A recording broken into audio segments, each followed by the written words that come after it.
Hello, everybody. Suzanne Kellner-Zinck with Dawning Visions Hypnosis here to talk to you about communication. Communication that all too often gets, shall we say, misinterpreted, misunderstood, and sometimes it is actually understood in the way it was meant. Even if the person who made the communication denies it. This happens often in relationships between children and their parents, as well as between partners. Most especially when one partner is suggesting the other partner is cheating on them. Very interesting how this all works out. Because generally, the person who's doing the cheating is projecting their problem onto their partner.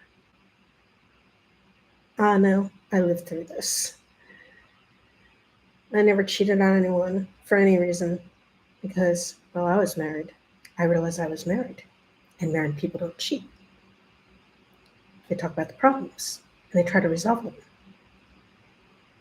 However, my ex had different ideas. And we were able to work through a lot of it, though he was definitely thrown out of our marital bed and thrown out to go live with his girlfriend, who's now his wife for 2017, I believe they got married December 18th. And I remember this day because that was the same day I returned from a trip to Israel. A cousin of mine gave me, after going through some proton therapy for a 2.2 centimeter brain tumor. Yes, indeed. He felt bad, so he sent me. He has the money to do these things, and I have a lot of family over there, and I met a lot of my family over there, and it was fabulous. That being what it is, let us think about what communication is used for. Communication is used, hopefully, to convey a thought or a feeling to another person. Now, one of the things that women have to understand about men is they don't talk about feelings, generally speaking. They talk about ideas, and they think logically, and usually sequentially. They think about one thing at a time. Females always feeling things and wanting to know what their partners are feeling. But they'll tell you, quite honestly, they're not feeling anything most of the time. They're thinking about nothing. Or maybe they're concerned about things and they're trying to work through a logical way of dealing with it, shall we say. Hopefully. So these are the things that we need to understand.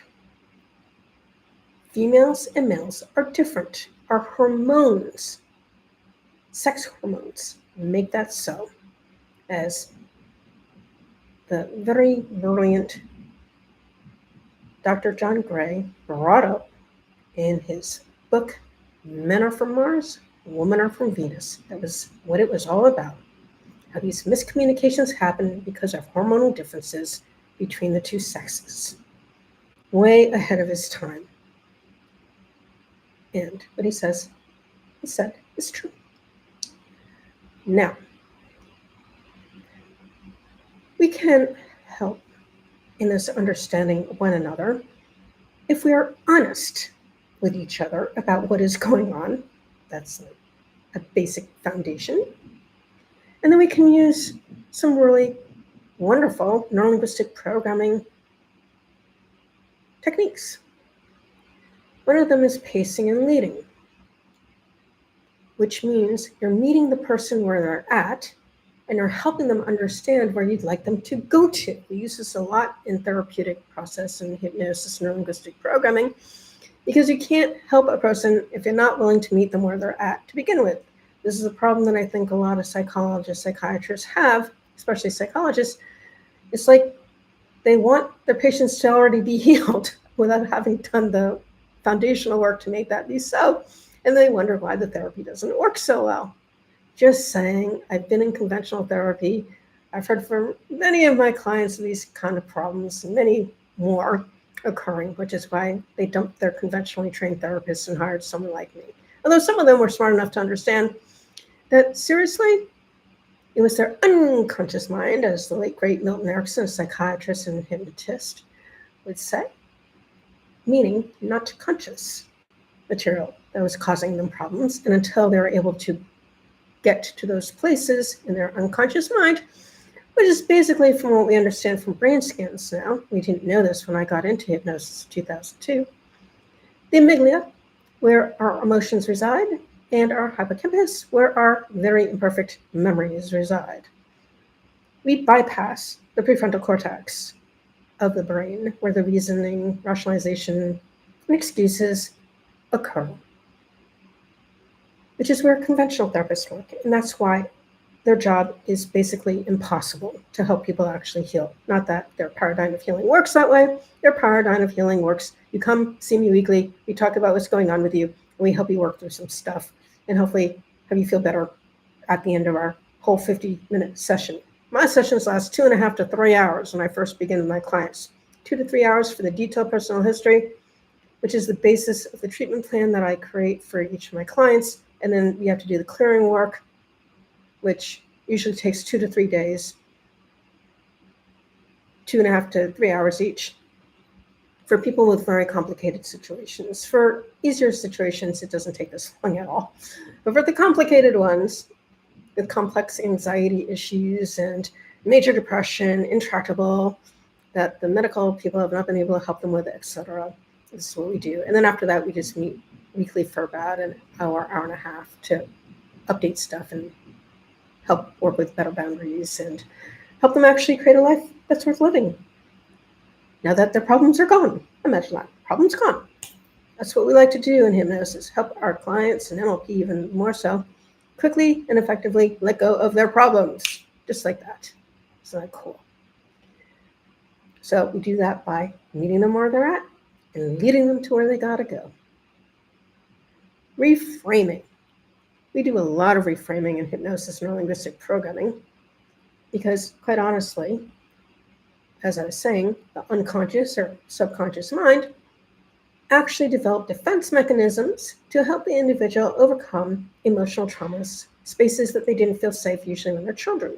But not always, because if you get involved with a psychotic, sociopathic, truly narcissistic partner, although I don't like using that word particularly, it's overused, horrible things can happen and people can lose themselves to these abusive relationships. I've had to help several women and a few men extricate themselves from these type of relationships.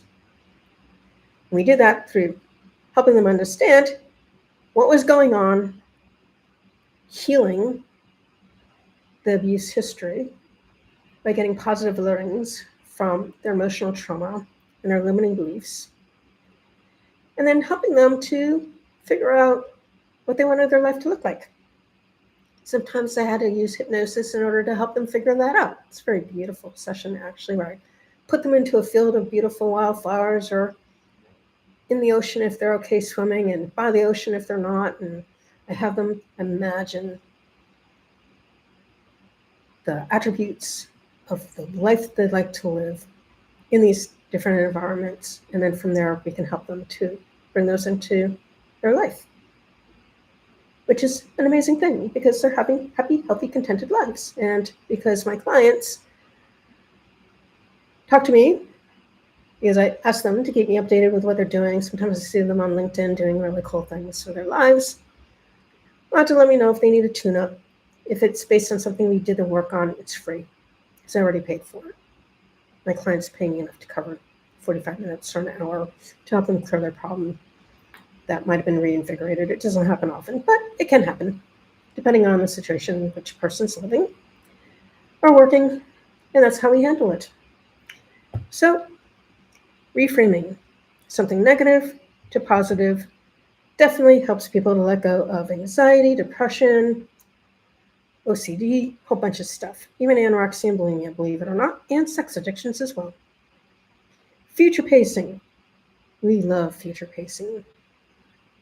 Future pacing is actually what's used in a practical sense with sports psychologists who help their athletes to visualize the program that they're going to be doing or the game they're going to be playing so they can be successful and how they do it while playing. It's the same thing that musicians use in order to get their pieces memorized.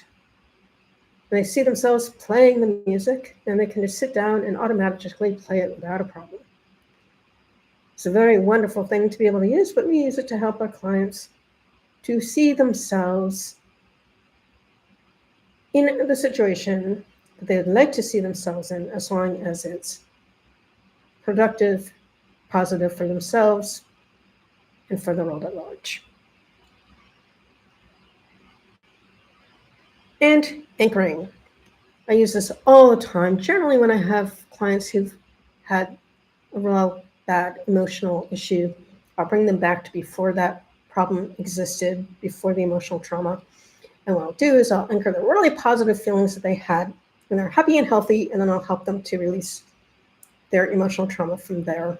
And it works really, really well. And also in terms of when they're working on making something happen, they can anchor in really positive feelings regarding a memory where they were doing that thing, and they can go back to do a similar thing like the thing they were doing before, like maybe doing a presentation, for example, and do it very easily, very effectively, without any problems. It's amazing. So there's these really wonderful skill sets that you can learn in my upcoming language learning lab, which is really for CEOs and C-suite executives, because you know that you have serious challenges that people who do not have all the responsibility or work hours that you need to put in, many times far away from home on work trips, could really use these language patterns to work better with both your employees, especially if, like, one of my CEO clients had problems with a couple of her employees not following the directions and doing what they wanted to do, and she didn't really know how to handle that situation. She didn't want to fire them. They were good workers, but how to get along with them better. And we took care of that problem. And also the board of directors, another CEO had a problem with the board of directors, and we had to help her to figure out how to better communicate with them so they would be able to better understand what she was talking about from her expertise. So these are the things that you get to deal with. Never mind all of the family issues that may come up with you being gone for days and even weeks at a time. And for that reason, communication is really important. All of the information is in the description below, so that you can go find out all about it. It's happening this November 11th, so in 6 days, from 9:30 to 11:30 a.m. Eastern Time. And it's going to be an intensive workshop where you're all going to be working with one another to really practice these NLP communication skills. So when you leave, you'll know exactly how to use them in your professional life and your personal life. As always, I thank you for spending your time with me. Till next time. Bye-bye.